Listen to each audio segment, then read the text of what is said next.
புரவாசினம் கருணாமூர்த்தி ஸ்வரூபம் சர்வரோக தோஷ நிவாரணம் ஸ்ரீ சாய்நாதன் தரிசனம். ஓம் சாய்ராம்.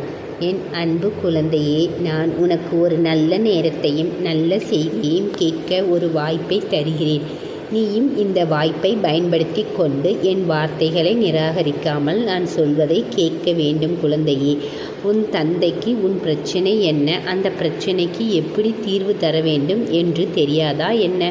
எனக்கு எல்லாம் தெரியும். ஆனால் நீ காத்திருக்கும் பிரச்சனை என்னவென்றால், நீ ஒரு நல்ல நேரம் வர வேண்டும் என்று விரும்புகிறாய். ஆனால் அதற்காக தான் நீ காத்து கொண்டிருக்கிறாய் என்று கூட நீ நினைக்காமல் எப்பொழுதும் கவலைப்பட்டு கொண்டே இருக்கிறாய். நீ ஒவ்வொரு கணமும் நீ மகிழ்ச்சியாகவும் இருக்க வேண்டும் என்று நான் உன்னிடம் சொல்கிறேன். உன் தந்தை உன்னை பார்ப்பவராக இருக்க வேண்டும். அதாவது யார் வேண்டுமானாலும் உன்னை விட்டு செல்லலாம். ஆனால் இந்த தந்தை உன்னை விட்டு ஒரு நாளும் எங்கும் செல்ல மாட்டேன். உலகில் யாரும் உன்னை ஏமாற்றவும் முடியாது. ஆனால் உங்களை நம்பிய உங்கள் பாபா ஒருபோதும் உங்கள் கையை விட்டு விடமாட்டார். ஏனென்றால் நீங்கள் ஒரு முறை என் பெயரை நினைவில் வைத்திருந்தால் நீங்கள் என்னுடன் உங்கள் பயணத்தை தொடர்வீர்கள்.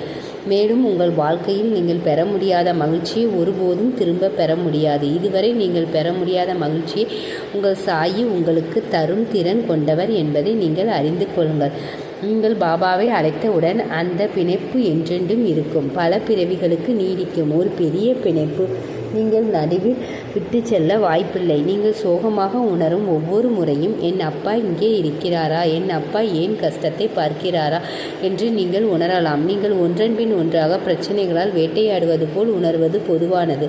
இது நீங்கள் மட்டுமல்ல, எல்லோரும் ஒரே மாதிரியாக உணர்கிறார்கள். ஆனால் உங்களிடம் அந்த 3 இளமை குணங்களையும் நீங்கள் வெளிப்படுத்தினால் நீங்கள் பணக்காரராவதை யாராலும் தடுக்க முடியாது.